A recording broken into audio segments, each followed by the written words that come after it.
ক্যাম্পাসের বিশাল করিডোর ধরে হেঁটে আসছে ইশিকা চৌধুরী। পরনে দামি ব্র্যান্ডের সালোয়ার কামিজ, চোখে রোদ চশমা আর হাতে লেটেস্ট মডেলের আইফোন। তার হাঁটার ভঙ্গিতেই ফুটে উঠছে এক আকাশ ছোঁয়া অহংকার। সে এই ইউনিভার্সিটির বিবিএ ফ্যাকাল্টির ফাইনাল ইয়ারের ছাত্রী। শুধু ছাত্রী বললে ভুল হবে, সে ডিপার্টমেন্টের অলিখিত রানী। বাবার অডেল টাকা আর নিজের রূপ, এই দুয়ে মিলে ইশিকার পা যেন মাটিতে পড়ে না। তার পেছনে সব সময় দু তিনজন চামচা টাইপের মেয়ে ঘুরঘুর করে। করিডোরের এক কোণায় দাঁড়িয়েছিল আহান, ফার্স্ট ইয়ারের শান্তশিষ্ট এক ছেলে। কাঁধে একটা পুরনো ব্যাগ, পরনে সাধারণ চেক শার্ট। সে মুগ্ধ দৃষ্টিতে ঈশিতার দিকে তাকিয়ে আছে। আহানের এই তাকানোতে কোনো অশ্লীলতা নেই, আছে কেবল মুগ্ধতা।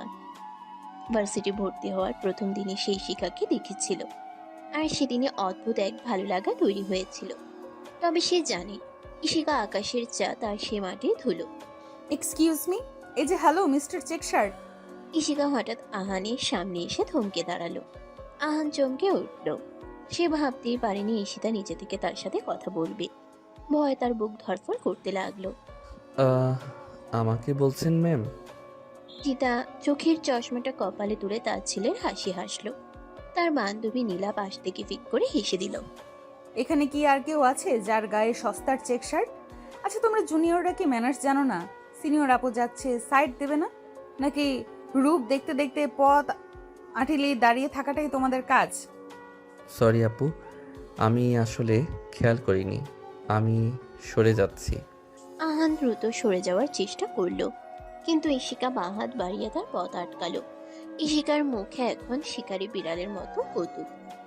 দাঁড়াও, এত সহজে সরি বললে তো হবে না। জুনিয়র হয়ে সিনিয়রের পথ আটকেছো, পানিশমেন্ট তো পেতেই হবে। এই ক্যান্টিনে যাও, আমার আর আমার ফ্রেন্ডদের জন্য কোল্ড কফি আর স্যান্ডউইচ নিয়ে এসো। আর শোনো, টাকাটা কিন্তু তুমিই দেবে। এটাকে সিনিয়রদের প্রতি সম্মান জানানো বলে। যাও, রান। আশেপাশে সবাই দাঁড়িয়ে তামাশা দেখছে। আহানের পকেটে এই মাসের হাত খরচের সামান্য কিছু টাকা অবশিষ্ট আছে। ক্যান্টিনের বিল মেটাতে গেলে তাকে হয়তো বাকি মাসটা হেঁটে ভার্সিটি আসতে হবে। কিন্তু সবার সামনে ইশিকার কথার অবাধ্য হওয়ার সাহস তার নেই। সে মাথা নিচু করে মেনে নিল। জি আপু, আনছি। আরহান চলে যেতে ঈশিতা আর তার বান্ধবীরা হাসিতে ফেটে পড়ল। পিসি, তুই না পারিসও। বেচারা মনে হয় মাসের শেষ সম্বলটুকু দিয়ে আজ ফতুর হবে। ছেলেটা কিন্তু কিউট আছে, শুধু একটু ভীতু। ও প্লিজ নীলা, এসব মিডল ক্লাস সেন্টিমেন্ট আমার সামনে দেখাবি না। এরা এই ভার্সিটিতে আসে কোটা বা স্কলারশিপে, আর ভাবনায় যেন কত বড় কেউ। এদের জায়গাটা এদের বুঝিয়ে দেওয়া দরকার। কিছুক্ষণ পর আরহান ট্রে ভর্তি খাবার নিয়ে ফিরে এলো। ঈশিকা তখনও হাসাহাসি করছে। আরহান কাচুমাচু করে ট্রেটা টেবিলের উপর রাখলো। আপু, খাবার? ঈশিকা কোল্ড কফির গ্লাসটা হাতে নিল। এক চুমুক দিয়েই সে মুখটা বিকৃত করলো। তারপর ইচ্ছা করে গ্লাসটা কাত করে আরহানের শার্টের উপরে ফেলে দিল। গাঢ় বাদামি রঙের কফি আরহানের সাদা শার্ট মাখামাখি হয়ে গেল। ও সরি, হাত থেকে স্লিপ করলো। আসলে কফিটা এত জঘন্য ছিল যে আমার হাতও সেটা নিতে চাইছিল না। নেক্সট টাইম ভালো দোকান থেকে খাওয়াবে। এখন যাও, চোখের সামনে থেকে এই নোংরা শার্ট নিয়ে দূর হও। আরহান অপমানে নীল হয়ে গেল। সবার সামনে এই অকারণ অপমান তার চোখে পানি এনে দিল। কিন্তু সে কিছু বলল না, শুধু ভেজা শার্টটা কোনো মতে টেনে ধরে সে সেখান থেকে দ্রুত পায়ে বেরিয়ে গেল। ঈশিকার এই নিষ্ঠুরতা আরহানের মনে কোনো ঘৃণা তৈরি করলো না, বরং এক অদ্ভুত জেদ তৈরি করলো। সে মনে মনে ভাবল, একদিন হয়তো এই মেয়েটাই তাকে বুঝবে। দিন গড়িয়ে সন্ধ্যা হলো। ঈশিকা বাড়িতে ফিরল বেশ ফুরফুরে মেজাজে। গুলশানের এই আলিশান ডুপ্লেক্স বাড়িটা তাদের। ড্রয়িং রুমে ঢুকতেই দেখলো পরিবেশটা বেশ থমথমে। তার বাবা মিস্টার চৌধুরী সোফায় বসে আছেন, হাতে বুককে চেপে। পাশে মা চিন্তিত মুখে বসে। ড্যাড, কি হয়েছে? তোমার শরীর খারাপ? ডাক্তার ডাকবো? ঈশিতা দৌড়ে তার বাবার কাছে গেল। মিস্টার চৌধুরী মেয়ের হাত ধরলেন। তার শ্বাসকষ্ট হচ্ছে। ইশিকা মা, আমার সময় বোধহয় শেষ হয়ে এসেছে। ডাক্তার বলেছে হার্টে ব্লক ধরা পড়েছে। কখন কি হয় বলা যায় না। ড্যাড প্লিজ এসব বলো না। আমরা কালই তোমাকে সিঙ্গাপুর নিয়ে যাব। টাকার তো অভাব নেই। টাকা দিয়ে সব হয় না রে মা। আমার একটা শেষ ইচ্ছা আছে। আমি মরে গেলে তোকে কে দেখবে? তোর এই উচ্ছৃঙ্খল জীবন, এই অহংকার। আমি চাই আমি যাওয়ার আগে তোকে একটা সুরক্ষিত হাতে তুলে দিয়ে যেতে। ড্যাড, আমি তো বাচ্চা না, আমি নিজেকে সামলাতে পারি। আর বিয়ের কথা এখন কেন বলছো? কারণ আমি কথা দিয়েছি। আমার ছোটবেলার বন্ধু রহিম, মনে আছে? সেই যে গ্রামের বাড়িতে থাকতো, এখন শহরেই সেটেল। ওর ছেলেটা খুবই ভালো, হিরে টুকরো ছেলে। আমি ওর সাথে তোর বিয়ে ঠিক করেছি। ইশিকা ছিটকে সরে গেল। তার মাথায় যেন আকাশ ভেঙে পড়ল। রহিম চাচার ছেলে, মানে ওই সাধারণ মধ্যবিত্ত পরিবারের কোনো এক খ্যাতমার্কা ছেলে? অসম্ভব। আমি এই বিয়ে করব না ড্যাড। তুমি জানো আমার স্ট্যান্ডার্ড কি? আর ওই ছেলেকে কি করে? শিওর কোনো ছোটখাটো চাকরি করে বা বাপের টাকায় চলে। আমি আমার লেভেলের কাউকে বিয়ে করব। স্ট্যাটাস দিয়ে মানুষের বিচার হয় না ইশিকা। ছেলেটা এবারেই পড়াশোনা শেষ করলো, খুব ব্রিলিয়ান্ট। আর সবচেয়ে বড় কথা, ওর মানুষ হিসেবে খাঁটি। আমি কথা দিয়ে ফেলছি, তুই যদি এই বিয়ে না করিস তবে বুঝবো তুই তোর বাবাকে ভালোবাসিস না। আর এই হার্ট অ্যাটাকের ধকল আমি হয়তো আর নিতে পারবো না। মিস্টার চৌধুরী বুকে হাত দিয়ে ধপ করে সোফায় এলিয়ে পড়লেন। ইশিকা আর তার মা চিৎকার করে উঠলেন। ইশিকা বুঝতে পারল সে ইমোশনাল ব্ল্যাকমেলের শিকার হচ্ছে, কিন্তু বাবার এই অবস্থায় সে না বলতেও পারছে না। তার অহংকার আর বাবার প্রতি ভালোবাসা, এই দুয়ের দ্বন্দ্বে সে হেরে গেল। ঠিক আছে ড্যাড, তুমি শান্ত হও। আমি রাজি, কিন্তু আমার একটা শর্ত আছে। আমি ওই ছেলের সাথে আগে দেখা করব না, সোজা বিয়ের দিন দেখা করব। আমি দেখতে চাই না আমার কপালে কোনো দুর্ভোগ লেখা আছে। মিস্টার চৌধুরী স্বস্তি নিঃশ্বাস ফেললেন। তিনি জানতেন ইশিকা রাজি হবে। অন্যদিকে আরহানের বাড়িতেও চলছে জল্পনা কল্পনা। আরহানের মা সালেহা বেগম ছেলের বিয়ের কথা শুনে খুশিতে বাকবাকুম, কিন্তু আরহান চুপচাপ। বাবা, তুমি একবারও আমার মত নিলে না। আমি তো এখনো চাকরি পাইনি, এখনই বিয়ে। আর মেয়েটা কে? আরে বোকা ছেলে, তোর চাচার মেয়ে, চৌধুরী সাহেবের মেয়ে ইশিকা। তুই তো ওকে পছন্দ করিস, তাই না? আমি তো ডায়েরিতে ওর নাম দেখেছি, তোর মানিব্যাগে ওর ছবি দেখেছি। তুই কি ভাবছিস তোর বাবা কিছু বোঝে না? আরহান চমকে উঠল। সে বিশ্বাস করতে পারছে না। ইশিকা, তার স্বপ্নের রাজকন্যা ইশিকা তার বউ হবে? কিন্তু পর মুহূর্তেই তার মনে কু গাইল। ইশিতা কি রাজি হয়েছে, নাকি তাকে জোর করা হয়েছে? ক্যাম্পাসে ইশিকা তাকে যেভাবে অপমান করে, বিয়ের পর কি তাকে মেনে নেবে? কিন্তু বাবা, ওরা অনেক বড় লোক। ইশিকা আমাকে, মানে আমাদের সাথে মানিয়ে নিতে পারবে তো? চৌধুরী সাহেব মানুষ চিনতে ভুল করেন না। উনি নিজেই তোকে পছন্দ করেছেন। আর ইশিকা মেয়েটা একটু চঞ্চল, কিন্তু মনটা ভালো। তুই ভালোবাসা দিয়ে ওকে জয় করে নিবি, এই বিশ্বাস আমার আছে। বিয়ের দিন ঘনিয়ে এলো। শহরের দামি কনভেনশন সেন্টারে বিয়ের আয়োজন। ইশিকা সেজেছে অপরূপ সাজে। লাল বেনারসি, সোনার গয়না আর কড়া মেকআপে তাকে স্বর্গের অপ্সরী লাগছে। কিন্তু তার মুখটা পাথরের মতো শক্ত। সে এখনো জানে না তার হবু বরকে। সে শুধু জানে বাবার কথাই সে বলি হচ্ছে। স্টেজে কাজী সাহেব বসে আছেন, বরযাত্রী এসেছে। আরহান শেরওয়ানি পরে স্টেজে উঠল। তার মাথায় পাগড়ি, মুখে রুমাল ধরা। ইশিকা আর চোখে তাকালো, কিন্তু বরের মুখ দেখতে পেল না। বলো মা, কবুল। ইশিকার গলা দিয়ে স্বর বের হচ্ছে না। সে চোখ বন্ধ করে বাবার মুখটা মনে করল। তারপর খুব নিচু স্বরে বলল, কবুল। বিয়ে সম্পন্ন হলো। এবার শুভ দৃষ্টি হলো। সবাই দাঁড়িয়ে আছে। আরহানের মুখে রুমাল সরানো হলো। ঈশিতা অনিচ্ছা সত্ত্বেও তাকালো, এবং তাকানোর সাথে সাথেই তার চোখ কপালে উঠল। তুমি? ঈশিকা চিৎকার করে উঠতে গিয়েও নিজেকে সামলে নিল। তার সামনে বসে আছে আরহান, সেই চেক শার্ট পরা ভীতু লেদার জুনিয়রটা। তার মানে ড্যাড এই ফকিন্নি ছেলের সাথে তার বিয়ে দিল? ঈশিকার হাত পা কাঁপতে লাগলো রাগে। সে আরহানের দিকে এমন দৃষ্টিতে তাকালো যেন দৃষ্টি দিয়েই তাকে ভস্ম করে দেবে। আরহান লাজুক মুখে ঈশিকার দিকে তাকিয়ে আছে। সে জানে এখন ঝড় উঠবে, কিন্তু সে ঝড়ের জন্য প্রস্তুত। বাসর রাত। আরহানের ছোট বেডরুমে ঈশিকা বসে আছে। সে এখনো শাড়ি বদলায়নি। রাগে সে গিজগিজ করছে। দরজা খুলে আরহান ঢুকলো, হাতে এক গ্লাস দুধ। ইশিকা, মানে ইশিকা আপু, সরি ইশিকা, তুমি কি কিছু খাবে? সারাদিন তো কিছু খাওনি। ইশিকা উঠে দাঁড়িয়ে আরহানের হাত থেকে দুধের গ্লাসটা কেড়ে নিয়ে সজোরে মেঝেতে ছুঁড়ে মারল। কাচের গ্লাসটা ঝনঝন করে ভেঙে গেল, দুধ ছড়িয়ে পড়ল সারা ঘরে। আরহান চমকে পিছিয়ে গেল। খবরদার, আমার নাম মুখে আনবে না। তোমার সাহস দেখে আমি অবাক হচ্ছি আরহান। তুমি জানতে, তাই না? তুমি জানতে যে কোণে আমি, তাও তুমি এই বিয়েতে রাজি হলে কোন লোভে? আমার বাবার টাকার লোভে, নাকি আমাকে বিয়ে করে ভার্সিটিতে শো অফ করার জন্য? বিশ্বাস করো ইশিকা, আমি টাকার লোভে বিয়ে করিনি। আমি তোমাকে থামো, এই সস্তার ভালোবাসি শব্দটা উচ্চারণ করবে না, শুনলে আমার বমি আসে। শোনো মিস্টার আরহান, সমাজ আর বাবার চাপে আমি বিয়ে করেছি ঠিকই, কিন্তু তোমাকে আমি কোনোদিনও স্বামী হিসেবে মানবো না। ভার্সিটিতে তুমি যেমন আমার জুনিয়র ছিলে, এই ঘরেও তুমি তাই থাকবে। আমার ধারে কাছেও আসবে না। ইশিকা বিছানা থেকে বালিশ আর চাদর নিয়ে সোফার দিকে ছুঁড়ে মারল। আজ থেকে তুমি ওই সোফায় থাকবে আর আমি বিছানায়। আর কাল সকালে উঠে এই ডিভোর্সের পেপার রেডি করবে। আমি যত দ্রুত সম্ভব এই নরক থেকে মুক্তি চাই। আরহান সোফার দিকে তাকালো, তারপর ইশিকার দিকে।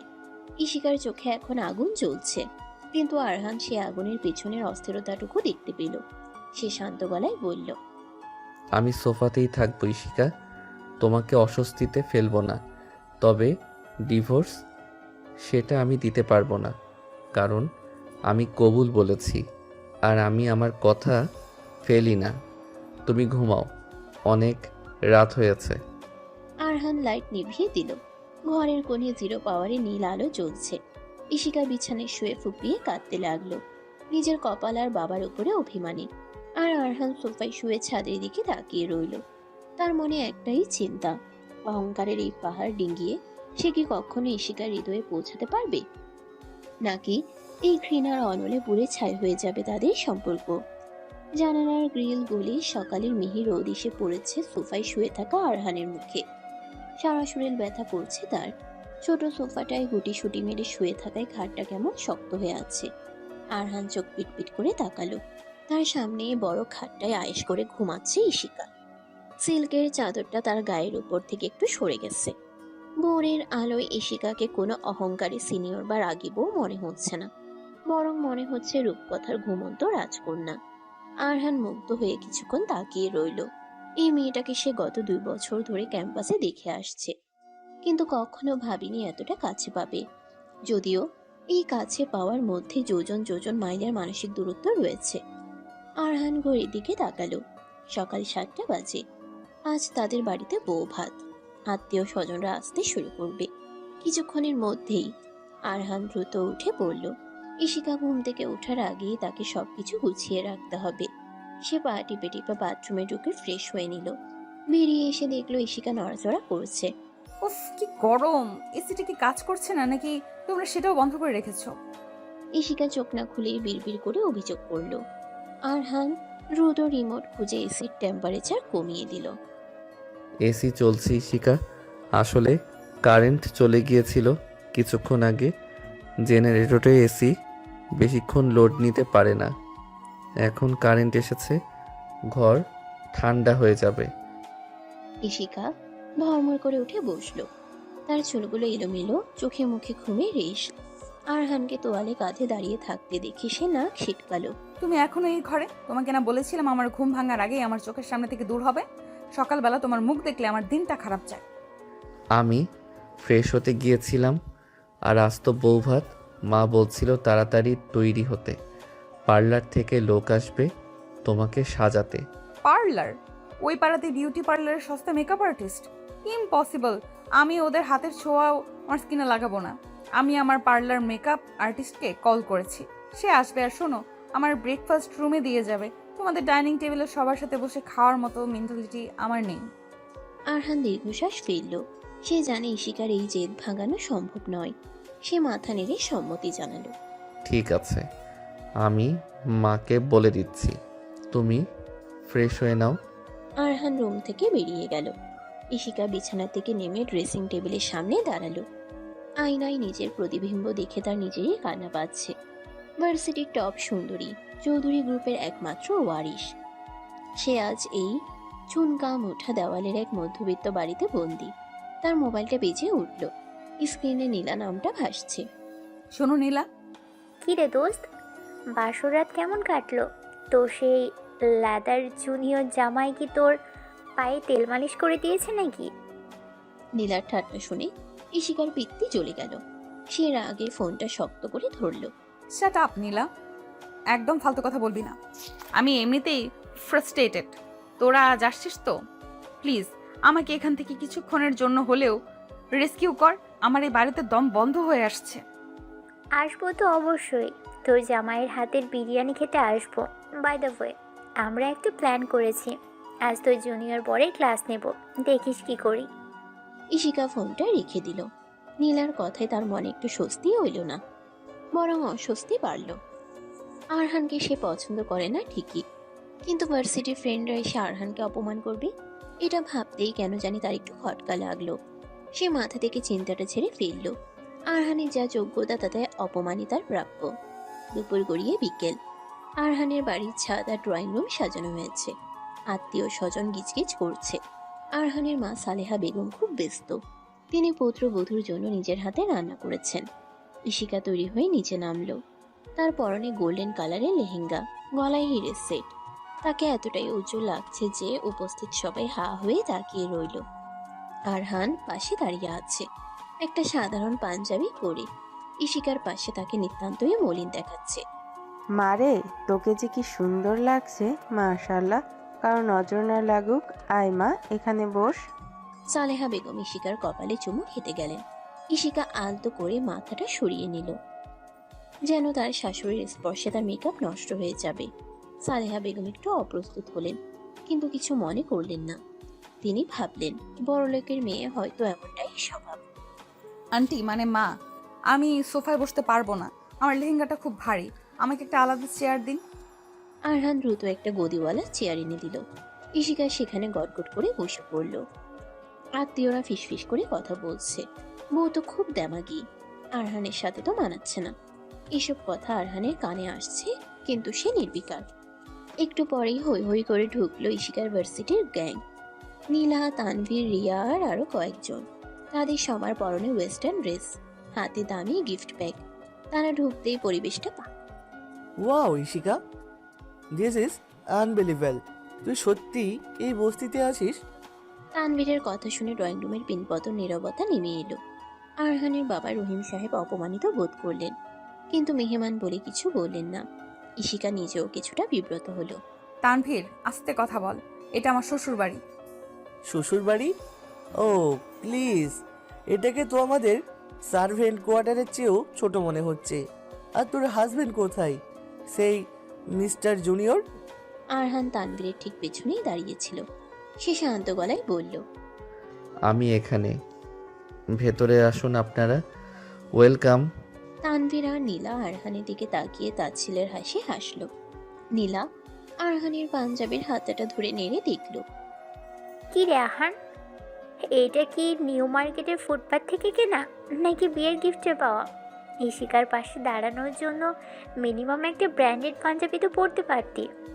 পোশাক দিয়ে মানুষের ব্যক্তিত্ব বিচার করা যায় না আপু। আর এটা আমার মায়ের দেওয়া উপহার। আমার কাছে এর দাম ব্র্যান্ডের চেয়েও বেশি। আপনারা বসুন, আমি নাস্তার ব্যবস্থা করছি। আরহানের সোজা সাপটা উত্তরে নীলা একটু থমকে গেল, কিন্তু তানভীর ছাড়া পাত্র নয়। সেই শিকার পাশে গিয়ে বসলো। ইশিকা, তুই সিরিয়াসলি এই ছেলের সাথে সংসার করবি? তোর ড্যাডের ব্রেইন ওয়াশ করা দরকার ছিল। দেখ, ছেলেটার কোনো ক্লাস নেই। ও তো এখন আমাদের সার্ভ করার জন্য ওয়েটারের মতো দৌড়াদৌড়ি করছে। ইশিকা তানভীরের কথাই সায় দিতে চাইলো, কিন্তু পারল না। ইশিকা তানভীরের কথাই সায় দিতে চাইলো, কিন্তু পারল না। আরহান সত্যি খুব পরিশ্রম করছে, ঘেমে নিয়ে একাকার হয়ে সবাইকে আপ্যায়ন করছে। ইশিকার মনে হলো তানভীররা একটু বেশিই করছে। খাবার পরিবেশন শুরু হলো। আরহানের পরিবার সাধ্যমতো পোলাও, রোস্ট আর রেজালা রান্না করেছে। তানভীর প্লেটে খাবার নিয়ে চামচ দিয়ে নেড়েচেড়ে মুখ বাঁকালো। ছি, এসব কি রান্না! তেলের গন্ধে তো পেটে এখনই মোচড় দিচ্ছে। ইশিকা, তুই এসব খাবি? আমাদের তো 5 স্টারের বাফে ছাড়া খাওয়া অভ্যেস নেই। এই ওয়েটার, আই মিন আরহান, এখানে কি মিনারেল ওয়াটার নেই? জগের পানি খাবো আমরা? আরহান পানির বোতল নিয়ে এগিয়ে এলো। তানভীর ইচ্ছে করেই হাতটা এমনভাবে নাড়লো যে পানির বোতলটা আরহানের হাত থেকে পড়ে গিয়ে তানভীরের প্যান্টে একটু পানি লাগলো। ইউ ইডিয়েট, অন্ধ নাকি? আমার 20,000 টাকার প্যান্টটা নষ্ট করে দিলি, তোকে দিয়ে কিছু হবে না। ভার্সিটিতে যেমন গাদা ছিলি, এখনো তাই আছিস। তানভীর সবার সামনে আরহানকে ধাক্কা দিল। আরহান টাল সামলাতে না পেরে পেছনে টেবিলের উপর পড়ল। টেবিলের কাচের জগ ভেঙে তার হাতে কেটে গেল। রক্ত পড়তে শুরু করলো ফিনকি দিয়ে। ড্রয়িং রুমের সবাই স্তম্ভিত। আরহানের মা দৌড়ে এলেন। আরহান, বাবা আমার কেটে গেছে তো অনেকখানি। ইশিকা এতক্ষণ চুপ ছিল, কিন্তু আরহানের রক্ত দেখে সে আর স্থির থাকতে পারল না। তার ভিতরে অদ্ভুত এক শিহরণ খেলে গেল। সে ঝট করে উঠে দাঁড়ালো। তানভীর তখনও গালিগালাজ করছে। Tanvir, shut up, just shut up. ইশিকার চিৎকার শুনে তানভীর অবাক হয়ে তাকালো। কি বলছিস ইশিকা? আমি তো তোর সাইড নিচ্ছি। এই ফকিন্নিটা আর একটা শব্দ উচ্চারণ করবি না। ফকিন্নি হোক আর যাই হোক, সে আমার স্বামী, আর এটা আমার শ্বশুর বাড়ি। তোরা এখানে গেস্ট হয়ে এসেছিস, গেস্টের মতো থাক। আমার বরের গায়ে হাত তোলার অধিকার তোকে কে দিয়েছে? ইশিকা দ্রুত আরহানের কাছে গেল। সে নিজের দামি লেহেঙ্গার ওড়নাটা ছিঁড়ে আরহানের হাতের ক্ষতস্থানে বেঁধে দিল। আরহান অবাক হয়ে ইশিকার দিকে তাকিয়ে আছে। এই সেই অহংকারী সিনিয়র যে তাকে মানুষ মনে করতো না, আজ সে সবার সামনে তার জন্য বন্ধুদের অপমান করছে। ইশিকা, তুই আমাদের অপমান করছিস এই সামান্য একটা ছেলের জন্য? হ্যাঁ করছি, কারণ তোরা লিমিট ক্রস করেছিস। তোরা আমার স্ট্যাটাস নিয়ে কথা বলতে পারিস, কিন্তু আমার পরিবারের কাউকে ফিজিক্যালি হার্ট করতে পারিস না। তোরা এখন এখান থেকে যা, গেট আউট। তানভীর আর নীলা রাগে গজগজ করতে করতে বেরিয়ে গেল। ইশিকা আরহানের হাত ধরে দাঁড় করালো। তুমিও তো কম না, বোকার মতো দাঁড়িয়ে মার খেলে কেন? তোমার কি হাত নেই নাকি জুনিয়র বলে সিনিয়রদের মার খেতে হবে সারা জীবন? ওরা তোমার বন্ধু ইশিকা, আমি কিছু বললে তুমি কষ্ট পেতে, আর তোমার বন্ধুদের অপমান করা মানে তোমাকে অপমান করা। আরহানের কথা ইশিকা স্তব্ধ হয়ে গেল। এই ছেলেটা কি মানুষ নাকি অন্য কিছু? এত অপমানের পরেও সে ইশিকার সম্মানের কথা ভাবছে। ইশিকা আরহানের হাতটা ছেড়ে দিল, কিন্তু তার বুকের ভেতরটা ধক করে উঠল। সে দ্রুত চোখ সরিয়ে নিল। বেশি মহান শাস্তি হবে না। আমি শুধু আমার প্রেস্টিজ বাঁচিয়েছি। আমার হাজবেন্ডকে কেউ মারবে আর আমি দাঁড়িয়ে দেখব? লোকে তো আমাকেই বলবে যে আমার বর দুর্বল। চলো ঘরে গিয়ে ডেটল লাগিয়ে দিচ্ছি। ইনফেকশন হলে আবার আমাকেই নার্সগিরি করতে হবে। ইশিকা হনহন করে সিঁড়ির দিকে এগোলো। আরহান তার পেছন পেছন চলল। সালেহা বেগম আর রহিম সাহেব একে অপরের দিকে তাকিয়ে স্বস্তির হাসি হাসলেন। তারা বুঝলেন বরফ গলতে শুরু করেছে। রাত 10টা। মেহমানরা সবাই চলে গেছে। আরহান আর ইশিকা তাদের ঘরে। আরহানের হাতে ব্যান্ডেজ। সে সোফায় বসে আছে। ইশিকা জানালার পাশে দাঁড়িয়ে বাইরের অন্ধকারের দিকে তাকিয়ে আছে। হাতটা কি খুব ব্যথা করছে? ইশিকার গলার স্বরটা খুব নিচু। আরহান প্রথমে বিশ্বাস করতে পারল না যে ইশিকা তাকে জিজ্ঞেস করছে। না, তেমন না। তুমি ব্যান্ডেজ করে দিয়েছো তো, তাই ব্যথা কমে গেছে। তেল মারা বন্ধ করো। আমি শুধু মানবিক কারণেই করেছি। ভেবো না যে আমি প্রেমে পড়ে গেছি। আমি জানি, তবুও ধন্যবাদ। আজ তুমি যা করলে আমি আশা করিনি। শোনো আরহান, আমি অহংকারী হতে পারি, খারাপ হতে পারি, কিন্তু আমি অকৃতজ্ঞ নই। কাল রাতে অ্যাক্সিডেন্টের সময় তুমি আমার জন্য যা করেছো সেটা আমার মনে আছে। আজকেটা তার শোধবোধ। আমাদের মধ্যে আর কোনো ঋণ থাকলো না। ইশিকা ঘুরে আরহানের দিকে তাকালো। তার চোখে মুখে এখন আর সেই তীব্র ঘৃণা নেই, আছে এক ধরনের বিভ্রান্তি। সে বুঝতে পারছে না আরহানকে সে কোন দৃষ্টিতে দেখবে, একজন নগণ্য জুনিয়র নাকি একজন দায়িত্ববান স্বামী। সম্পর্ক কি শুধু ঋণের উপর টিকে থাকে ইশিকা? আমাদের মধ্যে কোনো সম্পর্ক নেই আরহান, এটা শুধু একটা ডিল। তুমি তোমার দায়িত্ব পালন করেছো, আমি আমার। That's it. ঘুমাও এখন। কাল সকালে আমাকে ভার্সিটি যেতে হবে। থিসিস পেপার সাবমিট করার লাস্ট ডেট। তোমার থিসিস পেপার তো রেডি হয়নি, তুমি বলেছিলে টাইপ করা বাকি। তুমি জানলে কি করে? আমি জানি, আমি তোমার জুনিয়র হলেও তোমার সব খবরাখবর রাখি। তুমি চাইলে আমি টাইপ করে দিতে পারি। আমার ল্যাপটপে স্পিড ভালো। ইশিকা কিছুক্ষণ চুপ করে রইল। তার সত্যি সাহায্য দরকার। তানভীররা আজ চলে যাওয়ায় গ্রুপ মেম্বার হিসেবে ওদের সাহায্য পাওয়া যাবে না। অগত্যা তাকে আরহানের সাহায্য নিতেই হবে। ঠিক আছে, কিন্তু ভাববে না আমি তোমার উপর ডিপেন্ডেবল বা ডিপেন্ডেন্ট। আমার ল্যাপটপ নষ্ট তাই। আর হ্যাঁ, ভুল যেন না হয়, একটা বানান ভুল হলে আমি কিন্তু পেপারটা তোমার মুখের উপর মারবো। ঠিক আছে বস, একটা ভুলও হবে না। আরহান ল্যাপটপ নিয়ে ফ্লোরে বসলো। ইশিকা বিছানায় বসে ডাইরেকশন দিতে লাগলো। রাত গভীর হচ্ছে, বাইরে ঝিঝি পোকার ডাক, ঘরের ভেতরে ল্যাপটপের কিবোর্ডের খটখট শব্দ আর ইশিকার গম্ভীর কণ্ঠস্বর। মাঝে মাঝে আরহান ইশিকার দিকে তাকাচ্ছে। ইশিকা কাজের মধ্যে খুব সিরিয়াস, চশমাটা নাকের ডগায় নামিয়ে এসে নোটস পড়ছে। আরহানের মনে হলো এই মুহূর্তটা যদি অনন্তকাল ধরে চলতো। হঠাৎ কারেন্ট চলে গেল, রুমটা ঘুটঘুটে অন্ধকার। ইশিকা ভয়ে চিৎকার করে উঠল। আরহান! ইশিকা অন্ধকারে হাতড়ে আরহানকে খুঁজতে গেল, কিন্তু ভুল করে সে বিছানা থেকে গড়িয়ে আরহানের গায়ের উপর পড়ল। আরহান তাকে ধরে ফেলল। দুজনেই এখন ফ্লোরে। আরহানের বুকে ইশিকার মাথা। ইশিকা আরহানের হৃদস্পন্দন শুনতে পাচ্ছে, দ্রুত, খুব দ্রুত। আরহান ইশিকার চুলের গন্ধ পাচ্ছে, দামি শ্যাম্পু আর রজনীগন্ধার মিশ্রণ। মুহূর্তটা থমকে গেল।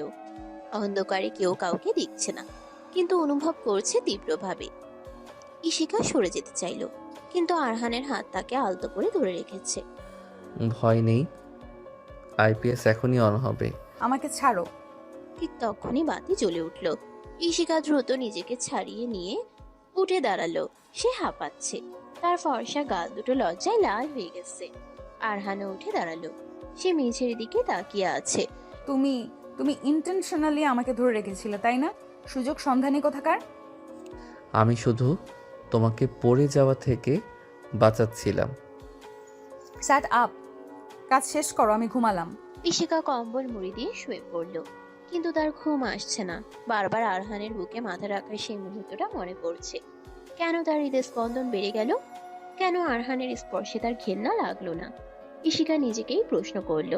তার কঠিন মনের দেওয়ালে কি তবে ফাটল ধরল? আরহান ল্যাপটপের দিকে তাকালো। স্ক্রিনে লেখা কনক্লুশন। সে মনে মনে হাসলো। গল্পের উপসংহার কি এত সহজেই লেখা যায়? কেবল তো শুরু। ঘৃণা থেকে প্রেমের এই যাত্রাটা যে অনেক দীর্ঘ। সময়টা যেন খুব দ্রুত গড়িয়ে যাচ্ছে। ভার্সিটির থিসিস পেপার জমা দেওয়ার পর ইশিকার রেজাল্ট বেশ ভালো হয়েছে। আরহানের রাত জেগে টাইপ করে দেওয়া সেই পেপারটি প্রফেসরের খুব পছন্দ হয়েছে। ইশিকা মনে মনে আরহানের প্রতি কৃতজ্ঞ হলেও মুখে তা স্বীকার করেনি, বরং সে নিজের বুদ্ধিমত্তার বড়াই করেই দিন পার করছে।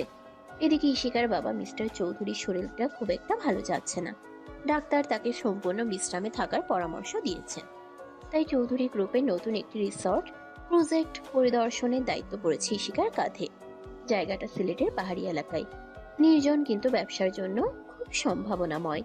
সমস্যা হলো মিস্টার চৌধুরী একা মেয়েকে ছাড়তে নারাজ। তিনি শর্ত দিয়েছেন ইশিকা যদি যায় তবে আরহানকেও সাথে যেতে হবে। ড্রয়িং রুমে চলছে তুমুল তর্ক। ইশিকা কিছুতেই আরহানকে নিতে রাজি নয়। দ্যাট, এটা আমার অফিসিয়াল ট্যুর, আমি সেখানে কোম্পানির এমডি হিসেবে যাচ্ছি। আর এই লেদার মানে আরহান সেখানে গিয়ে কি করবে? ও কি বিজনেস বোঝে?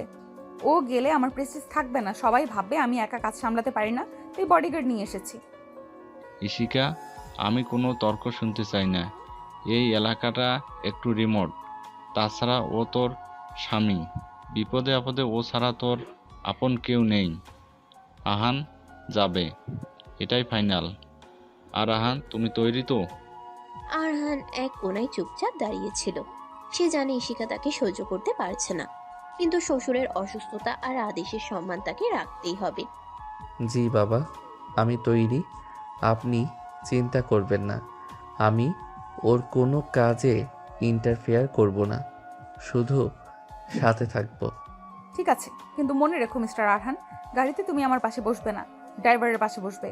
আর সাইডে গিয়ে নিজেকে আমার পিএ বা অ্যাসিস্ট্যান্ট হিসেবে পরিচয় দেবে। স্বামী বলে পরিচয় দিয়ে আমাকে লজ্জায় ফেলবে না। আরহান মৃদু হাসলো। এই মেয়েটার অহংকার যেন হিমালয় পাহাড়ের মতো, ভাঙা তো দূরের কথা, টলানোও দায়। ঠিক আছে ম্যাডাম, আপনার যা হুকুম। সিলেটের পথে গাড়ি ছুটছে। ইশিকা পেছনের সিটে ল্যাপটপ নিয়ে ব্যস্ত। আরহান সামনে ড্রাইভারের পাশে বসে বাইরের পাহাড়ি দৃশ্য দেখছে। আকাশটা আজ মেঘলা, মাঝে মাঝে টিপটিপ বৃষ্টি হচ্ছে। আরহান রিয়ার ভিউ মিরর দিয়ে বারবার ইশিকার দিকে তাকাচ্ছে। কাজের প্রতি ইশিকার এই একাগ্রতা আরহানের ভালো লাগে। মেয়েটা অহংকারী হতে পারে, কিন্তু নিজের যোগ্যতায় সে অনন্য। দীর্ঘ 5 ঘন্টার জার্নি শেষে তারা পৌঁছালো রিসর্টে। পাহাড়ের চূড়ায় কাঠের তৈরি কটেজ, চারদিকে সবুজের সমারোহ। ইশিকা গাড়ি থেকে নেমেই রিসর্ট ম্যানেজারের সাথে কথা বলতে শুরু করলো। আরহান তার লাগেজগুলো নামিয়ে নিজের কাঁধে তুলে নিল। ম্যাডাম, আপনার কটেজ রেডি। আর স্যারের জন্য আলাদা রুমের ব্যবস্থা করুন, স্টাফ কোয়ার্টারের গেস্ট রুমে। উনি আমার পার্সোনাল অ্যাসিস্ট্যান্ট। ম্যানেজার একটু অবাক হয়ে আরহানের দিকে তাকালেন। আরহানের পরনে সাধারণ শার্ট প্যান্ট, কিন্তু চেহারায় একটা আভিজাত্য আছে। তাকে দেখে অ্যাসিস্ট্যান্ট মনে হয় না। আরহান ম্যানেজারের অস্বস্তি বুঝতে পেরে হাসল। সমস্যা নেই ভাই, আপনি আমাকে যে কোনো একটা ছোট রুম দিন, তাতেই হবে।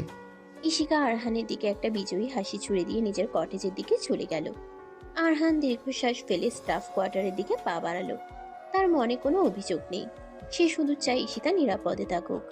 পরের দিন সকাল, ইশিকা সাইট ভিজিটে বের হবে। রিসোর্টের কিছুটা দূরে একটা নতুন এক্সটেনশন প্রজেক্টের কাজ চলছে। সেখানে কিছু লোকাল কন্ট্রাক্টর আর শ্রমিকদের সাথে ঝামেলা হচ্ছে বলে খবর এসেছে।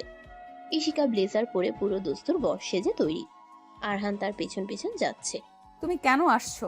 আমি একাই হ্যান্ডেল করতে পারবো। বাবা বলে দিয়েছেন ছায়ার মতো সাথে থাকতে। আমি দূরে দাঁড়িয়ে থাকব, কথা দিচ্ছি। ইশিকা আর কিছু বলল না। তারা সাইটে পৌঁছালো। জায়গাটা বেশ নির্জন, চারপাশে ঘন জঙ্গল। সেখানে জনা 20 লোক জটলা পাকিয়ে আছে। তাদের নেতা স্থানীয় মাস্তান টাইপের এক লোক, নাম কালু। ইশিকাকে দেখে কালু পান চিবোতে চিবোতে এগিয়ে এলো। তার চাহনি খুব একটা সুবিধাজনক নয়। আরে ম্যাডাম যে, আমরা তো ভাবছিলাম চৌধুরী সাহেব আসবে। তা বুইরা বেটা কি ডরাইলো নাকি? পাঠাইছে এক কচি মাইয়ারে। কালুর কথায় তার সাঙ্গ পাঙ্গরা অশ্লীল ভঙ্গিতে হেসে উঠল। ইশিকার মেজাজ চড়ে গেল। সে এমনিতেই রাগী, তার উপর এসব রাস্তার লোকের অপমান সে সহ্য করতে পারল না। মুখ সামলে কথা বলুন। আমি এখানে চৌধুরী গ্রুপের এমডি হিসেবে এসেছি। আপনারা কাজ বন্ধ রেখেছেন কেন? আর পেমেন্ট নিয়ে কি ঝামেলা করছেন? পেমেন্ট তো পরের কথা ম্যাডাম, আগে তো আপনার ব্যবস্থা হোক। এত সুন্দর ম্যাডাম আইছে, একটু চা পানি না খাইলে কি চলে? চলেন ওই টিনের চালায় বসি, একটু গল্প করি। কালু ইশিকার হাত ধরার চেষ্টা করলো। ইশিকা ঘৃণায় পিছিয়ে গেল। তার চোখে মুখে আগুন। ডোন্ট টাচ মি, অসভ্য জানোয়ার। আমি পুলিশে খবর দেব। এখনই কাজ শুরু না করলে আমি কন্ট্রাক্ট ক্যান্সেল করে দেব। কন্ট্রাক্ট ক্যান্সেল করবি? তোর বাপের জমি এটা। আমরা এখানকার লোকাল, আমাদের উপর কথা কইলে এখান থেকে জ্যান্ত ফিরতে পারবি না। পরিস্থিতি উত্তপ্ত হয়ে উঠল। কালুর ইশারা পেয়ে 4-5 জন লোক ইশিকাকে ঘিরে ধরল। ইশিকা এবার সত্যি সত্যি ভয় পেল। তার অহংকার, ক্ষমতা সবকিছু এই জঙ্গলিদের সামনে ম্লান হয়ে যাচ্ছে। সে অসহায়ভাবে এদিক ওদিক তাকালো। ঠিক তখনই ভিড় টেলে সামনে এসে দাঁড়ালো আরহান। তার শান্ত চেহারাটা এখন ইস্পাতের মতো কঠিন। ওনার দিকে আরেক পা এগোলে পা ভেঙে হাতে ধরিয়ে দেব। সরে দাঁড়ান সবাই। কালু আরহানকে দেখে তার ছেলের হাসি হাসলো। কিরে হিরো, তুই আবার কেডা? ম্যাডামের ড্রাইভার নাকি? যা গাড়িতে গিয়ে বস, না হইলে তোরে কাইটটা নদীতে ভাসায় দেব। আমি কে সেটা বড় কথা নয়, বড় কথা হলো আপনারা একজন নারীর সাথে বেয়াদবি করছেন। এটা ভদ্রলোকের কাজ নয়। আমি শেষবার বলছি, ওনাকে যেতে দিন। ধর তোরে, মাইরা হাড়গোড় ভাঙায় দে। কালুর হুকুমে 3 জন লোক লাঠি আর রড নিয়ে আরহানের উপর ঝাঁপিয়ে পড়ল। ইশিকা ভয়ে চিৎকার করে উঠল। সে ভেবেছিল আরহান মার খাবে, কিন্তু আরহানকে সে কখনো এমন রূপে দেখেনি। ভার্সিটির সেই শান্ত ভীতু ছেলেটা নিমেষেই যেন এক দক্ষ যোদ্ধায় পরিণত হলো। আরহান প্রথম লোকটার লাঠির বাড়ি এড়িয়ে তার পেটে সজোরে লাথি মারল। লোকটা ছিটকে পড়ল। দ্বিতীয় জন রড নিয়ে আসতে আরহান তার হাত মুচড়ে রডটা কেড়ে নিয়ে উল্টো তাকিয়ে আঘাত করল। মুহূর্তের মধ্যে আরহান 3 জনকে ধরাশয়ী করে ফেলল। ইশিকা বিশ্বাস করতে পারছে না। তার চোখের সামনে দৃশ্য।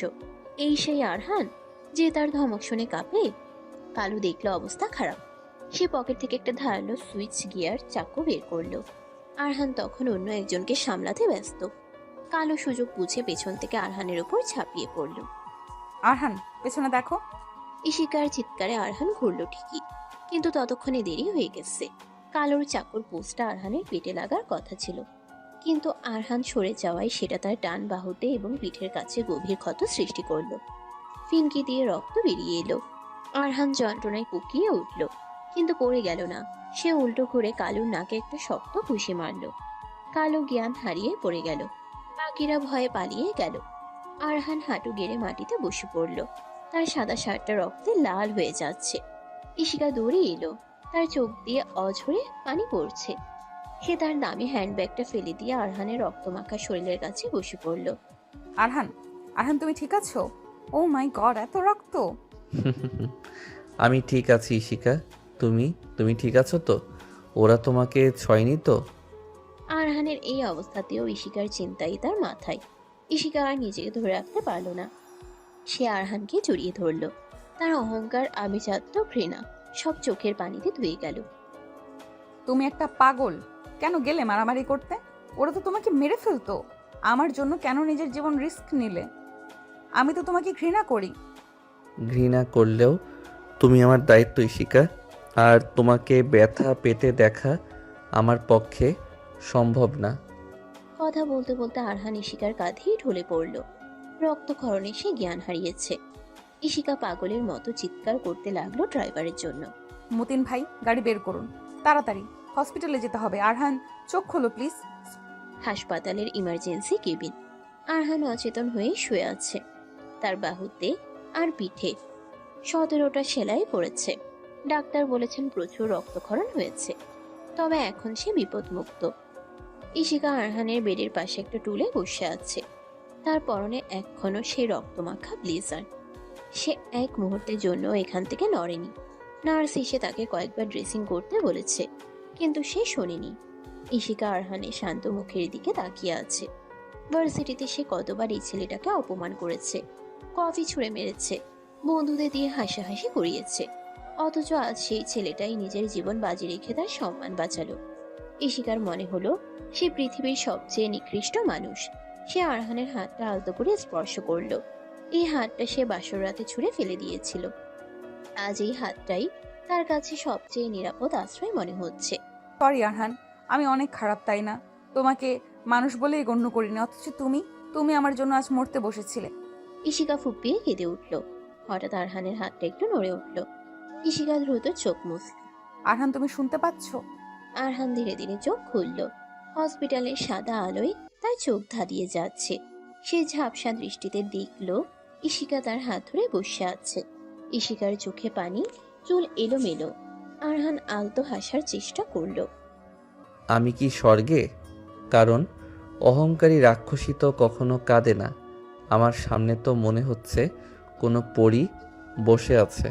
অন্য সময় হলে ইশিকা এই কথাই রেগে আগুন হয়ে যেত, কিন্তু আজ সে হাসলো। কান্নার মাঝে এক চিলতে হাস। চুপ করো, এই অবস্থা তো ফাজলামো। খুব ব্যথা করছে? একটু করছে, তবে তুমি পাশে আছো দেখে ব্যথাটা কম মনে হচ্ছে। কিন্তু তুমি এখানে কেন? তোমার তো স্টাফ কোয়ার্টারের ওই অ্যাসিস্ট্যান্টের পাশে বসার কথা না? তোমার Prestige. Shut up Arhan, please আমাকে আর লজ্জায় ফেলো না। আমি ভুল ছিলাম, আমি অন্ধ ছিলাম। আমি শুধু তোমার পোশাক আর স্ট্যাটাস দেখেছি, তোমার মনটা দেখিনি। হঠাৎ এত পরিবর্তন? মাথায় বাড়ি খেয়েছো নাকি? মাথায় না, হৃদয়ে বাড়ি খেয়েছি। যখন দেখলাম ওই লোকটা তোমাকে ছুরি মারলো, আমার মনে হলো ছুরিটা আমার বুকেই বিঁধেছে। আমি তোমাকে হারাতে চাই না আরহান। ইশিকার মুখ থেকে এই কথাটি বের হওয়ার সাথে সাথেই কেবিনে এক অদ্ভুত নীরবতা নেমে এলো। ইশিকা নিজেই চমকে গেল নিজের স্বীকারোক্তিতে। সে কি সত্যি এটা বলল? আরহান ইশিকার চোখের দিকে তাকিয়ে রইল গভীর দৃষ্টিতে। তুমি কি সত্যি বলছো ইশিকা, নাকি এটাও তোমার কোনো মুড সুইং? কাল সকালে উঠে আবার বলবে না তো যে তোমাকে ঘৃণা করি জুনিয়র? না, বলবো না। আমি জানি না এটাকে ভালোবাসা বলে কিনা, কিন্তু আমি জানি আমি তোমাকে ছাড়া থাকতে পারবো না। তুমি আমার স্বামী আরহান, আর আমি তোমার বউ। আরহান হাত বাড়িয়ে ইশিকার গালে স্পর্শ করল। ইশিকা এবার সরে গেল না। সে নিজের গালটা আরহানের হাতের তালুতে ঘষে নিল, যেন বিড়ালের মতো আদর খুঁজছে। তার ভেতরের কঠিন খোলসটা ভেঙে চুরমার হয়ে গেছে। বেরিয়ে এসেছে এক নরম ভালোবাসায় কাঙ্গাল নারী সত্তা। আমাকে একটু পানি দেবে? গলাটা শুকিয়ে আছে। দিচ্ছি, কিন্তু তার আগে একটা কথা দাও। কি কথা? আর কখনো হিরোগিরি করতে গিয়ে নিজেকে বিপদে ফেলবে না। তুমি যদি আমার প্রোটেক্টর হতে চাও তবে তোমাকে সুস্থ থাকতে হবে, কারণ কারণ আমি দুর্বল স্বামীর বউ হতে চাই না। ইশিকা কথাগুলো বলল রাগী স্বরে, কিন্তু তার চোখে ছিল অকৃত্রিম উদ্বেগ। আরহান হাসল। কথা দিলাম বস। ইশিকা গ্লাসে পানি ঢেলে স্ট্র দিয়ে আরহানের মুখে ধরল। আরহান পানি খাচ্ছে, আর ইশিকা এক দৃষ্টি তাকিয়ে আছে। তার মনে হচ্ছে এই সাধারণ ছেলেটার মধ্যে সে অসাধারণ এক জগৎ খুঁজে পেয়েছে, যে জগতে কোনো অহংকার নেই, আছে শুধু নিঃস্বার্থ ভালোবাসা। সেদিন রাতে ইশিকা কোনো হোটেলে বা কটেজে ফিরে গেল না। সে হসপিটালের কেবিনে আরহানের পাশে একটা টুলে মাথা রেখে সারা রাত জেগে রইল। মাঝে মাঝে আরহানের কপালে হাত রেখে জ্বর চেক করলো। আরহান ঘুমের ঘুরে যতবার নড়াচড়া করেছে, ইশিকা ততবার চমকে উঠেছে। ভোরবেলা নার্স এসে দেখলো রোগী ঘুমোচ্ছে, আর রোগীর স্ত্রী তার হাত ধরে বেডের পাশে ঘুমিয়ে পড়েছে। দৃশ্যটা দেখে নার্স মুচকি হাসলেন। আরহান সকালে ঘুম থেকে উঠে দেখলো ইশিকা তার বুকে মাথা রেখে ঘুমোচ্ছে। ইশিকার হাতটা আরহানের শার্টের বোতাম আঁকড়ে ধরে আছে। আরহানের মনে হলো পৃথিবীর সমস্ত সুখ আজ তার হাতের মুঠোয়। সে আলতো করে ইশিকার চুলে হাত বুলিয়ে দিল। ভালোবাসি ইশিকা, সিনিয়র হিসেবে নয়, বস হিসেবে নয়, আমার বউ হিসেবে তোমাকে অনেক ভালোবাসি। ইশিকা ঘুমের মধ্যেই যেন সেটা অনুভব করলো। তার ঠোঁটের কোণে এক চিলতে হাসি ফুটে উঠল। বাইরে তখন ভোরের আলো ফুটছে।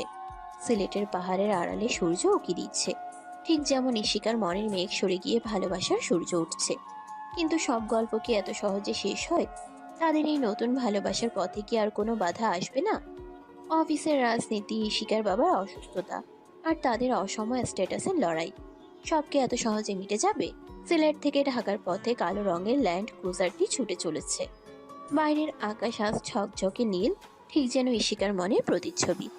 গাড়ির পেছনের সিটে পাশাপাশি বসে আছে আরহান এবং ইশিকা।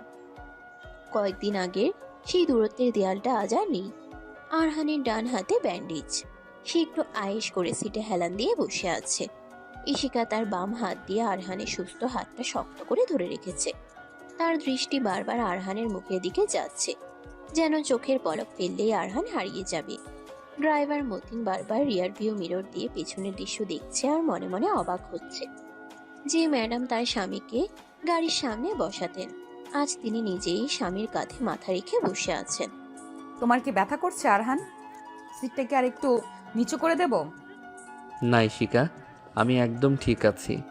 তুমি গত 4 ঘন্টা ধরে অন্তত 50 বার এই কথাটা জিজ্ঞেস করেছো। একটু রিল্যাক্স করো। রিল্যাক্স করব কি করে? রাস্তাটা তো দেখো কত উঁচু নিচু, ঝুঁকি লাগলে তোমার সেলাইয়ে টান পড়বে। মতিন ভাই গাড়ি আসতে চালান, আমরা কি রেসে নেমেছি? এত স্পিড কেন? মতিন ড্রাইভার থতমত খেয়ে স্পিড কমিয়ে দিল। আরহান মুচকি হাসলো। ইশিকার এই পজিটিভ রূপটা তার কাছে নতুন, কিন্তু ভীষণ ভালো লাগার। সে আলতো করে ইশিকার হাতে চাপ দিল। আমাকে নিয়ে এত ভেবো না, আমি এখন সুস্থ। বরং তুমি ঘুমাও, তোমার চোখের নিচে কালি পড়ে গেছে।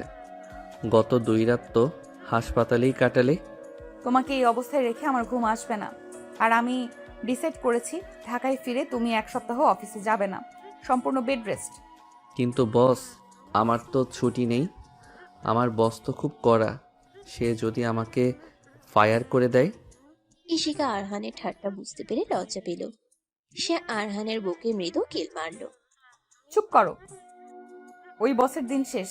আমি এখন তোমার বস নই, আমি তোমার আমি তোমার কেয়ারটেকার। ইশিকা বউ শব্দটা বলতে গিয়েও আটকে গেল। লজ্জায় তার ফর্সা গাল দুটো লাল হয়ে উঠল। আরহান মুগ্ধ হয়ে সেই লজ্জা রাঙা মুখের দিকে তাকিয়ে রইল। গাড়ির গ্লাস ভেদ করে আসা রোদে ইশিকাকে অপরূপ লাগছে। আরহান নিজের অজান্তে ইশিকার কানের কাছে চলে আসা অবাধ্য চুলগুলো সরিয়ে দিল। ইশিকা শিহরিত হয়ে উঠল। সে আরহানের চোখের দিকে তাকালো। সেই চোখে আর ভয়ের ছাপ নেই, আছে শুধু ওই গভীর প্রেম। বিকেল নাগাদ তারা ঢাকায় পৌঁছালো। বাড়ির গেটে গাড়ি থামতেই সালেহা বেগম এবং রহিম সাহেব বেরিয়ে এলেন। আরহানের হাতে ব্যান্ডেজ দেখে সালেহা বেগম আঁতকে উঠলেন। ও মায়ে কি অবস্থা আমার ছেলের? বাবা তুই ঠিক আছিস তো? ইশিকা মা কি হয়েছিল? ঈশিকা গাড়ি থেকে নেমে দ্রুত আরহানের দিকে গেল। আরহান নামতে গিয়ে একটু হোঁচট খেল। ঈশিকার সাথে সাথে তাকে ঝাপটে ধরলো। চিন্তা করবেন না, একটু অ্যাক্সিডেন্ট হয়েছিল, তবে এখনও ঠিক আছে, আমি আছি তো। আপনারা সরুন, ওকে ঘরে নিতে হবে। ঈশিকা আরহানকে ধরে ধরে সিঁড়ি দিয়ে উপরে নিয়ে যাচ্ছে।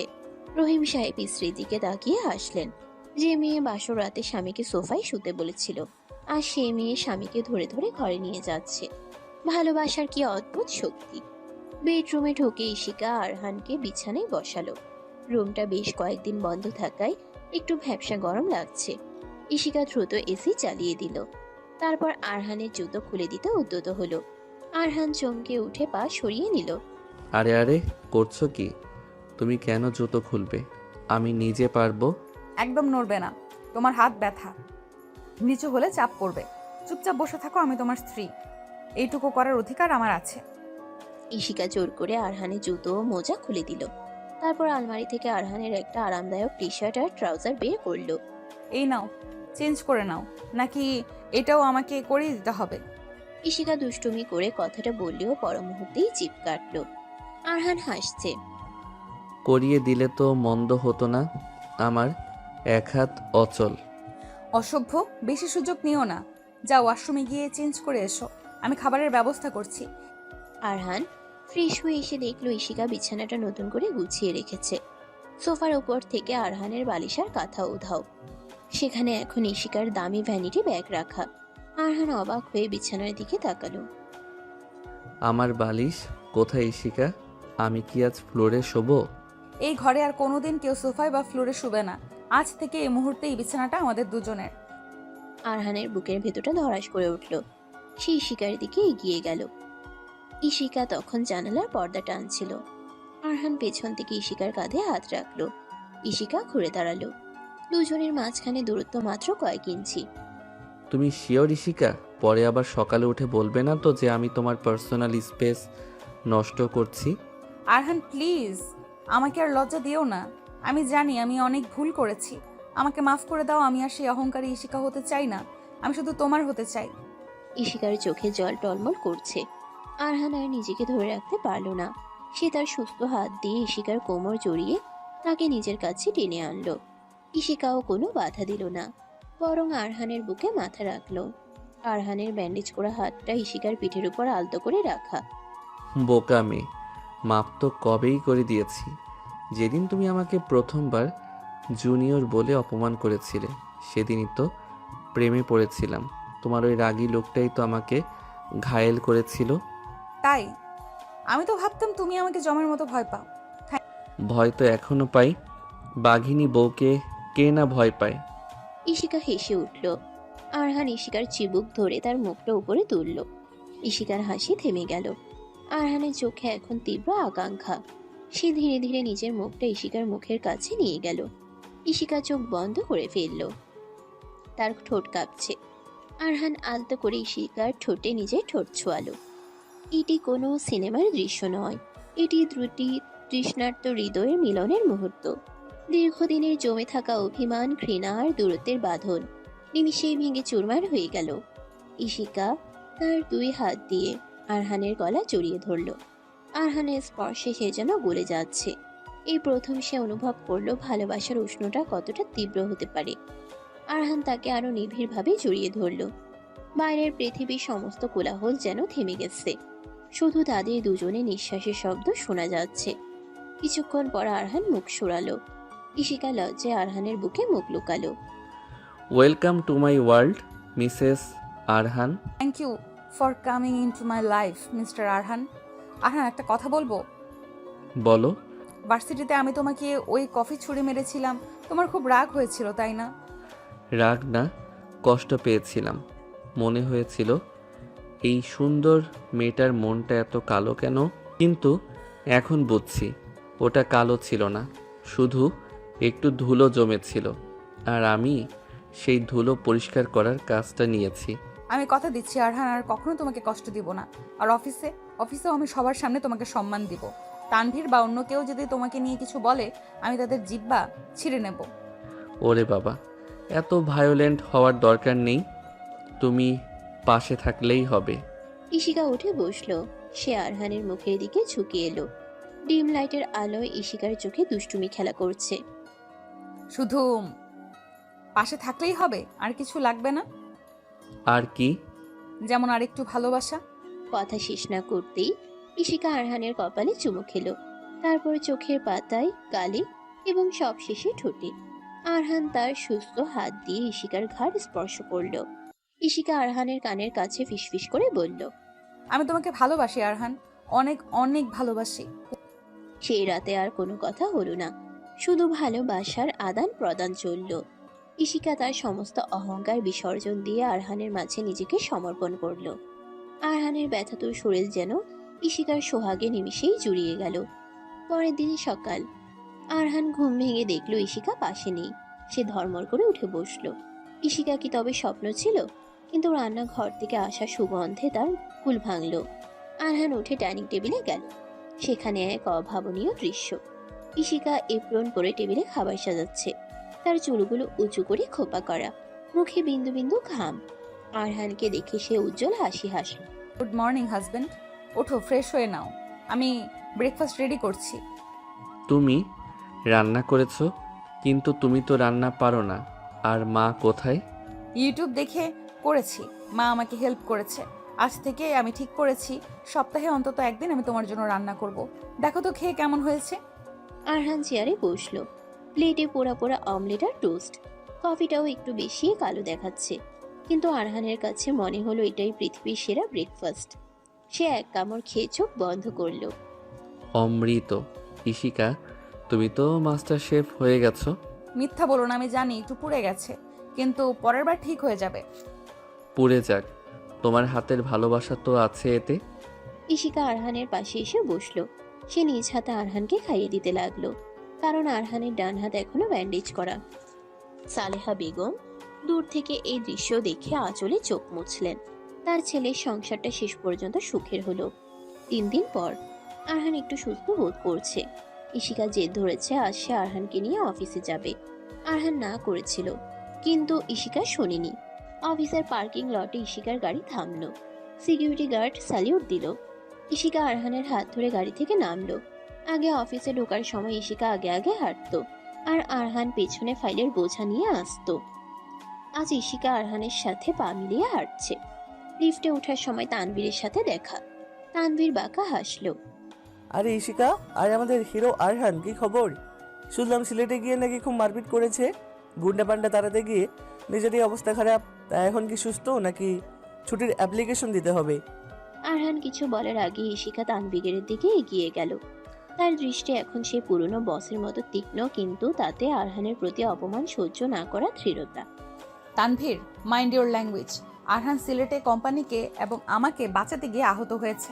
ও যা করেছে তা করার সাহস তোমার মতো কাপুরুষের নেই। আর ছুটির অ্যাপ্লিকেশন সেটা আরহানকে দিতে হবে না, কারণ ও এখন থেকে এই কোম্পানির চিফ এক্সিকিউটিভ অফিসার, এর স্পেশাল অ্যাডভাইজার হিসেবে কাজ করবে।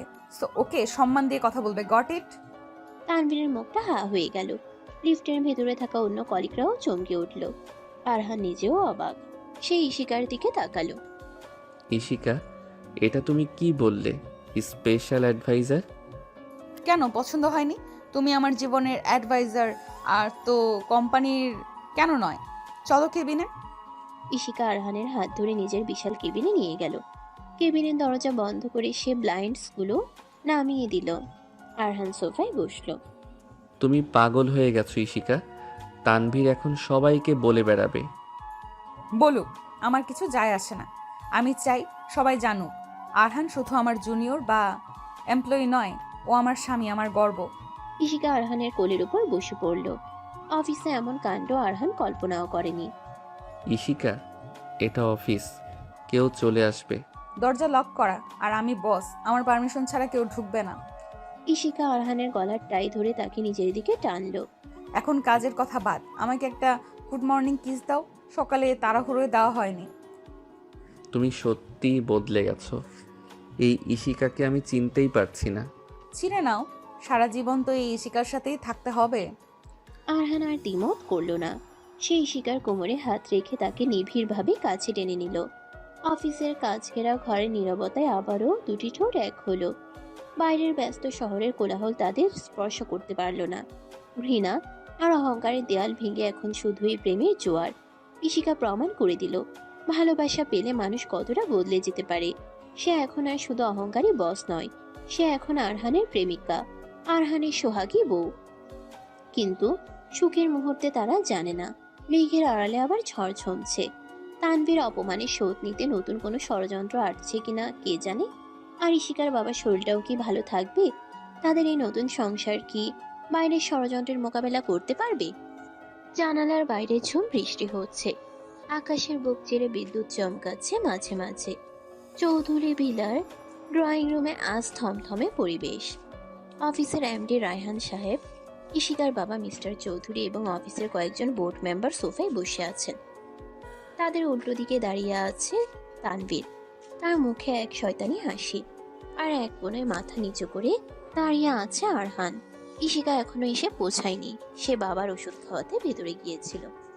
আজ সকালে অফিসে এক বড় কেলেঙ্কারি হয়েছে। চৌধুরী গ্রুপের সবচাইতে বড় টেন্ডারের গোপন নথিপত্র কম্পিটিটর কোম্পানির হাতে পৌঁছে গেছে, আর তানভীরের দাবি এই কাজটা করেছে আরহান। প্রমাণ হিসেবে সে আরহানের ব্যক্তিগত ইমেল থেকে পাঠানো একটা মেইলের কপি সবাইকে দেখিয়েছে। আমি তো আগেই বলেছিলাম আঙ্কেল, সাপ কখনো পোষ মানানো যায় না। আপনি রাস্তায় ছেলেকে এনে রাজপ্রাসাদে জায়গা দিয়েছেন। ও তো টাকার লোভে আমাদের কোম্পানি সিক্রেট বেচবেই। 10 লাখ টাকার বিনিময়ে ও আমাদের 50 কোটি টাকার প্রজেক্টটা ডুবিয়ে দিল। আহান, এসব কি শুনছি? তুমি সত্যিই এটা করেছো? আমি তোমাকে নিজের ছেলের মতো বিশ্বাস করছিলাম। আরহান ধীর পায়ে সামনে এগিয়ে এলো।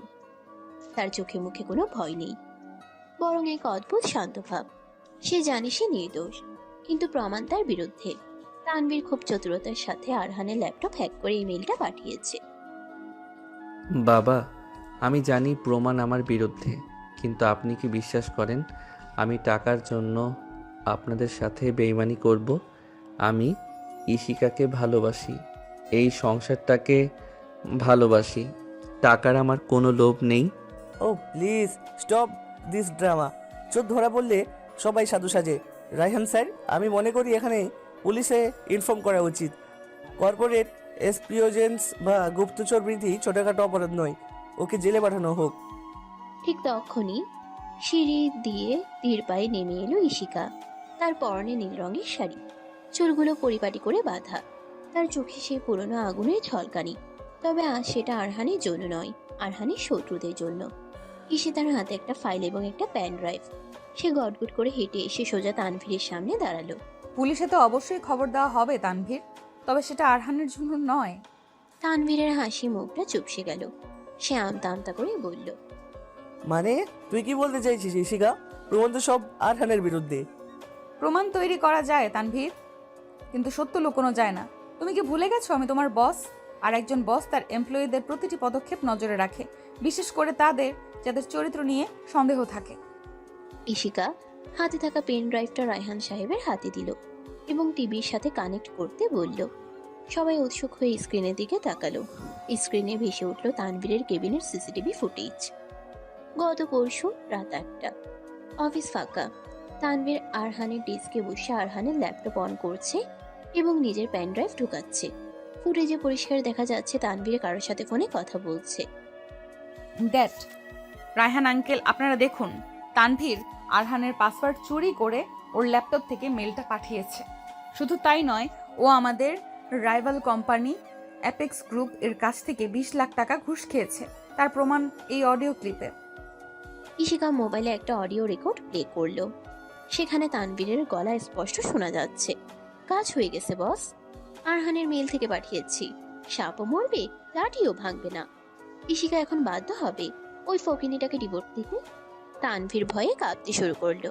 সে পালানোর পথ খুঁজছে, কিন্তু বাড়ির দারোয়ান এবং আরহান গেটের সামনে দাঁড়িয়ে পথ আটকে দিল।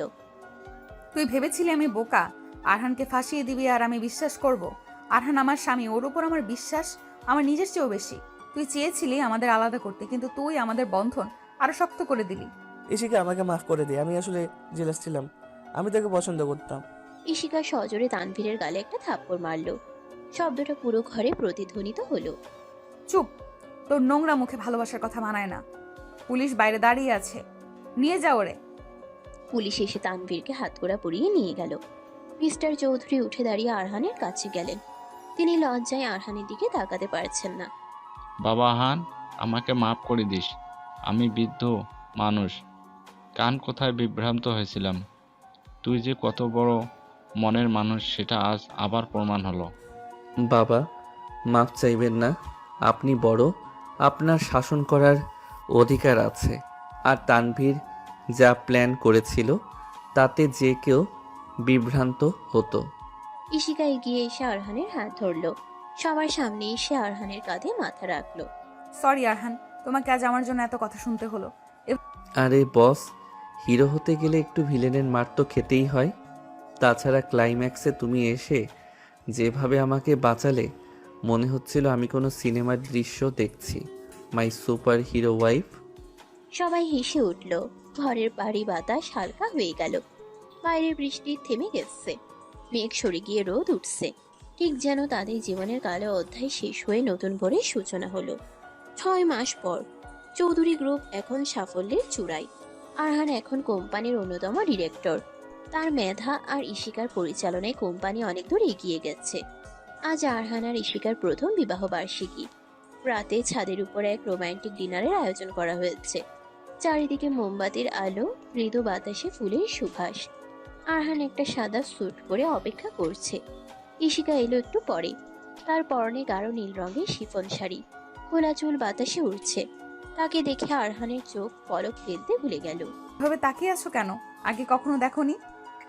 রোজ দেখি, কিন্তু প্রতিবারই মনে হয় নতুন করে দেখছি। তুমি দিন দিন এত সুন্দর হচ্ছ কি করে বলো তো? কোনো সিক্রেট রেসিপি আছে? আছে তো। সিক্রেট রেসিপি হলো ভালোবাসা। তোমার ভালোবাসা আমাকে সুন্দর করেছে আরহান। আগে আমি ছিলাম একটা ক্যাকটাসের মতো রুক্ষ আর কাটা ভরা। তুমি এসে আমাকে গোলাপ বানিয়েছো। ইশিকা আরহানের গলার টাই ধরে তাকে কাছে টানলো। আরহান ইশিকার কোমরে হাত রেখে তাকে বুকের সাথে মিশিয়ে নিল। Happy anniversary my dear boss. Happy anniversary my junior husband. দুজনে মৃদু হেসে একে অপরকে জড়িয়ে ধরলো। আরহান পকেট থেকে একটা ছোট ভেলভেটের বক্স বের করলো। তার ভেতর একটা হীরের আংটি। এটা তোমার জন্য। আমার নিজের জমানো স্যালারির টাকায় কেনা। তোমার বাবার টাকার চেয়ে এর দাম হয়তো কম, কিন্তু চুপ, টাকার কথা একদম বলবে না। এটা আমার কাছে কোহিনূর হীরার চেয়েও দামি। পরিয়ে দাও। আরহান ইশিকার অনামিকায় আংটিটা পরিয়ে দিল। ইশিকা আংটিটার দিকে তাকিয়ে আবেগে কেঁদে ফেলল। তারপর সে আরহানের হাতটা নিজের পেটের উপর রাখলো। আরহান, আমারও তোমাকে একটা গিফট দেওয়ার আছে। কি গিফট? নতুন কোনো প্রজেক্ট নাকি বিদেশ ট্যুর? তার চেয়েও বড় প্রজেক্ট, এবং লাইফ টাইম প্রজেক্ট। মানে আমি বুঝলাম না।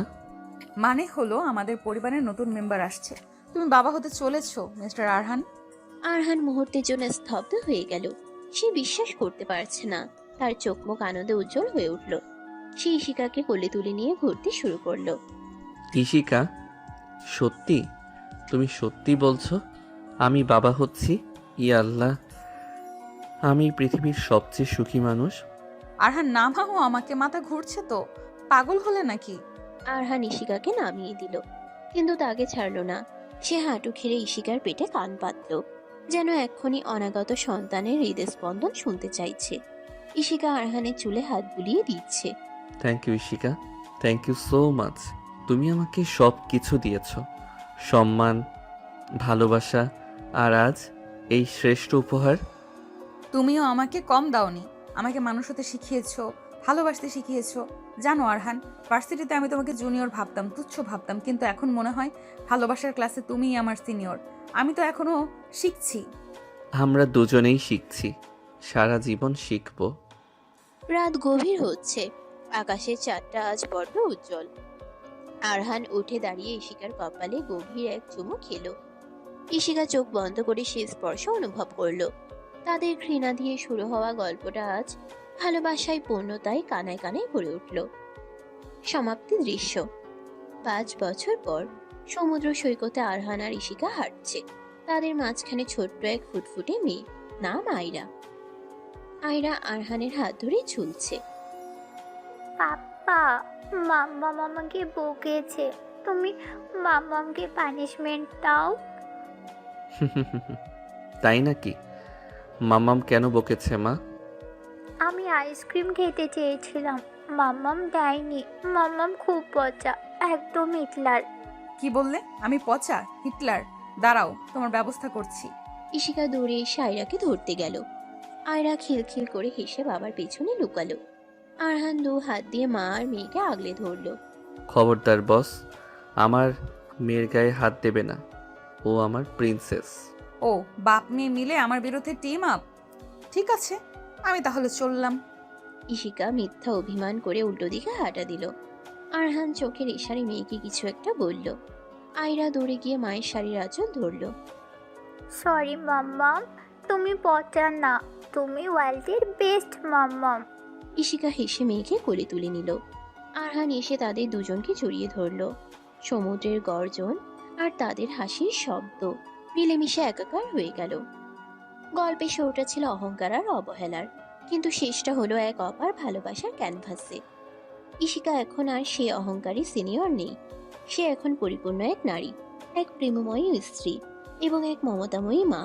আর আরহান, সে তার ধৈর্য আর ভালোবাসা দিয়ে জয় করে নিয়েছে তার পৃথিবীকে। এভাবেই অহংকারী সিনিয়র মেয়ে যখন বউ, গল্পটি একটি সুন্দর হ্যাপি এন্ডিং এর মাধ্যমে শেষ হলো। সমাপ্ত।